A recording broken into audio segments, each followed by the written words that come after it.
For over 40 years, their chemistry was undeniable. A look, a laugh, a shared microphone on 1,000 stages across the world. They were Dolly Parton and Kenny Rogers, two of the biggest stars on the planet, and when they sang together, the world stopped to listen.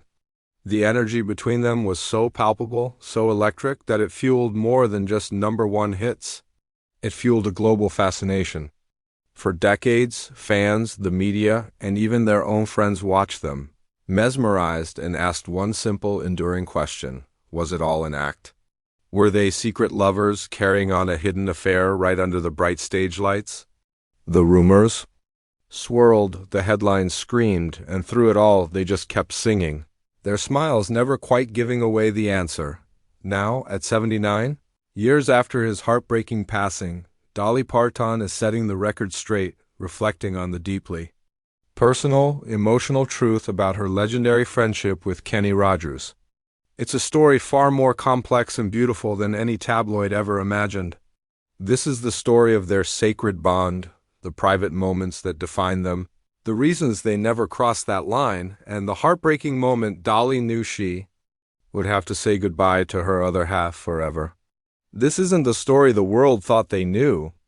This is the real story, in her words, at last. To really get why the world was so obsessed with Dolly Parton and Kenny Rogers, you have to go back to a time when their combined star power could light up the entire music industry. Individually, they were titans. Dolly, the dazzling songwriter from the Smoky Mountains, a force of nature with a voice like honey and a wit as sharp as her stilettos. Kenny, the silver-haired gambler, whose husky, heartfelt vocals could tell a lifetime of stories in a single verse. They were royalty in the kingdom of country music, but when they came together, they created an entirely new universe. It wasn't just about the music, though the music was magnificent. It was about the spectacle. On stage, they were pure magic. Kenny would stand, solid and steady, a gentle giant with a twinkle in his eye. And Dolly would orbit him, a shimmering, joyful supernova of rhinestones and laughter. The way he looked at her when she sang, with a mix of awe and pure affection, was enough to make entire arenas hold their breath. The way she'd playfully nudge him, pinch his side, or dissolve into giggles mid-song felt intimate, real, and completely unscripted.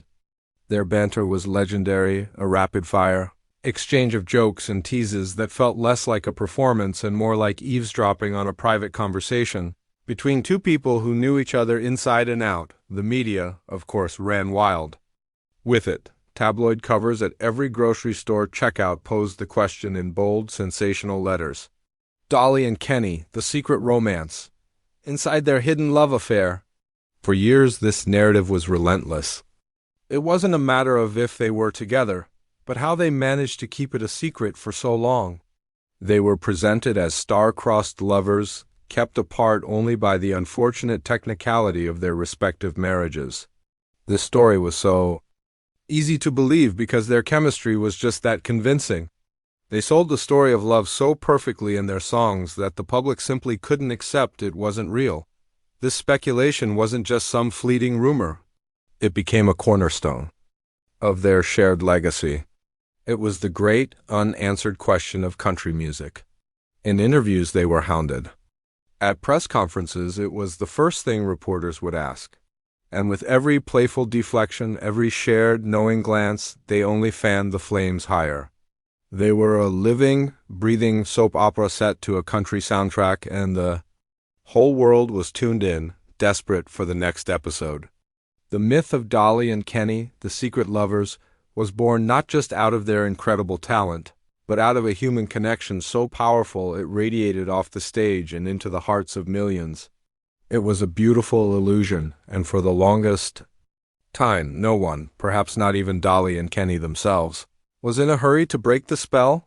Every legendary partnership has an origin story, a single moment where all the pieces fall into place and history is made. For Dolly Parton and Kenny Rogers, that moment arrived in 1983 in a recording studio in Los Angeles. The catalyst was a song, but not just any song. It was written by the Bee Gees, the masters of pop melody, and it was called Islands in the Stream. The song was originally meant for an R&B legend but had somehow found its way to Kenny Rogers. At the time, Kenny was working on his album Eyes That See in the Dark with Barry Gibb producing, but there was a big problem.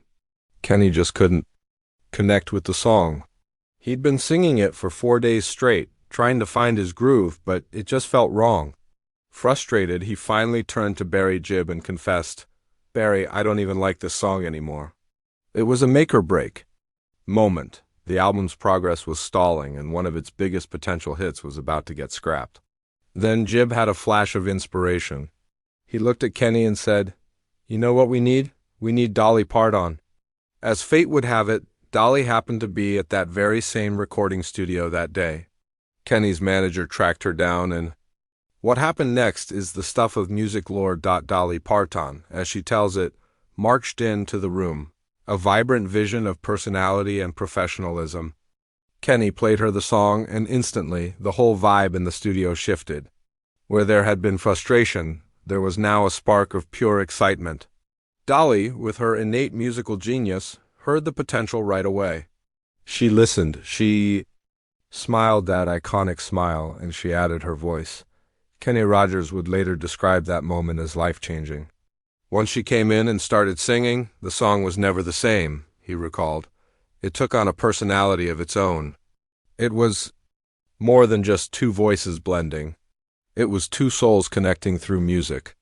The playful, romantic energy the song demanded was something they generated effortlessly. The lines, *islands in the stream, that is what we are, no one in between, how can we be wrong, suddenly felt like a declaration, a mission statement. For the partnership they were forging in that very room, the recording session was electric. The frustration of the past 4 days just melted away, replaced by joy, laughter, and the undeniable feeling that they were creating something huge. Their chemistry wasn't just for the stage. It was born right there, in the studio, over a shared microphone. When Islands in the Stream was released in August 1983, it wasn't just a hit, it was a global phenomenon. The song shot to #1 on the Billboard Hot 100, the country charts, and the adult contemporary charts. It became one of the best-selling singles of the year and went platinum many times over. But its success was more than just commercial. The song did something huge. It officially cemented the public image of Dolly and Kenny as a pair. From that moment on, they were inseparable. They were no longer just Dolly Parton and Kenny Rogers. They were Dolly and Kenny, a single brand of musical magic. The song was the spark, but it lit a fire that would burn for nearly 4 decades, for all the smoke and mirrors of their onstage act, for all the tabloid headlines and whispered rumors. The real truth of Dolly Parton and Kenny Rogers' relationship was in its own way far more powerful than a secret love affair. For decades, they let the world guess, but when they were asked directly, their answer was always the same, unwavering and deeply sincere. They were not lovers. They were family. Dolly has put it plainly time and time again. He's always like a brother to me, and we just had a wonderful friendship. She even explained why they never crossed that line with a disarming, familial honesty. We were almost like brother and sister, and it would almost be like incest. So we just never went there. This wasn't some PR line. It was a real reflection of the boundaries they set early on. To them, the bond they had was too precious, too rare, to risk on the mezzanines of romance. Kenny felt the exact same way, often with a charming, playful twist. He famously joked, "We flirted with each other for 30 years, and it was more fun that way." In that one sentence, he captured the magic of their dynamic. The onstage flirting, the teasing, the off-the-charts chemistry, it wasn't a lie, but it was a different kind of performance. It was the electricity of a deep, platonic love, what Dolly once called a spiritual marriage, that was safe, supportive, and free from romantic pressure. Rogers believed that keeping that tension, that playful space between friendship and romance without ever crossing over, was exactly what made their partnership so exciting and long-last. Their connection was rooted in something way deeper than musical talent. It was grounded in a shared history of struggle and success. Both Dolly and Kenny grew up poor, she in the mountains of East Tennessee, he in the housing projects of Houston. This shared background created a silent understanding between them. They knew what it felt like to dream of a bigger life and to fight for every chance they got. Kenny once said of their bond, "You know how sometimes you meet someone and it just feels like you've known them your whole life?" That's how it was with Dolly. They were, as Dolly described them, soulmates of a different kind. Not the kind meant for marriage, but the kind destined to walk through life side by side as friends, confidants, and creative partners. Theirs was a relationship built on massive respect, genuine love, and a whole lot of humor. They saw the world's obsession with their love life not as a burden, but as proof of the powerful connection they shared. They let everyone have their fantasy because they knew the reality was something far more stable and, to them, much more valuable. To really understand why a romance between Dolly and Kenny was never going to happen, you have to look past the stage lights to the quiet, steady anchors in their private lives. For Dolly Parton, that anchor was, and always has been, one man, her husband of nearly 6 decades, Carl Thomas Dean. Carl Dean is maybe one of the most famously private people in celebrity history. While Dolly lived her life as a global supernova of glitter and glam, Carl chose to stay completely out of the spotlight. He wasn't a music industry guy, he ran his own asphalt paving business. He met Dolly on her very first day in Nashville back in 1964, long before she was the icon she is today. They married quietly in 1966 because her record label was worried that being married would hurt her career. From the very start, their marriage was built on his total support for her dreams and his complete lack of interest in her fame. Carl has almost never been seen in public. He's never walked a red carpet. He's only seen Dolly perform a handful of times. To many, this seemed strange.